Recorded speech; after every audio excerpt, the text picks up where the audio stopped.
लाडक्या बहिणींच्या रोषाला सामोरं जावं लागतंय। हळूहळू ही योजना बंद करण्यात येणार असल्याचा आरोप विरोधकांनी लाडक्या बहिणींची अपात्रताचे फॉर्म रद्द करायला सांगितले आहे।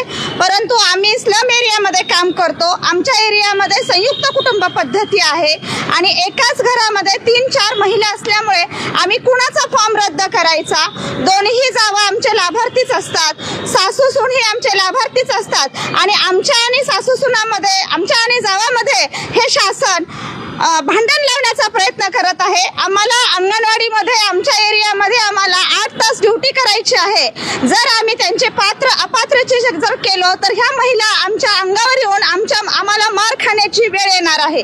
परिस्थिती अशी आहे की गृहभेटी देतो आम्ही, तर गृहभेटी हा आमचा कामाचा भाग आहे। जेव्हा आम्ही गृहभेटीला देतो तेव्हा त्या पालकांचे असे रिएक्शन आहेत की तुम्ही आमचे लाडक्या बहिणीचे पैसे बंद करताय, आम्हाला तुमच्याकडे जायला सांगितलंय, ते सर्वेक्षणाचा भाग तुमचा आहे, बंद करणं किंवा चालू ठेवणं हे तुमच्या हातात आहे, त्याच्यामुळे तुम्ही जर बंद केलात तर इथं अंगणवाडी आम्ही चालू देणार नाही, असे पालकांचे रिएक्शन आहे।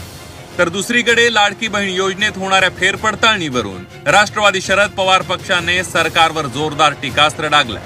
तंत्रज्ञानाच्या जगात योजनेत घोळ कसा होतो असा सवाल केला आणि त्यामुळे या फेरपडताळणीवरून आता सरकारने सारवासारव केल्याचं पाहायला मिळतंय। बघूया सविस्तर। विधानसभा निवडणुकीच्या तोंडावर मोठा गाजावाजा करत महायुतीने लाडकी बहीण योजना सुरू केली होती। निवडणुकीत त्याचा महायुतीला मोठा फायदाही झाला। मात्र सत्तेवर आल्यानंतर सरकारने वेगवेगळे निकष लावत लाभार्थी संख्येला कात्री लावायला सुरुवात केली आहे।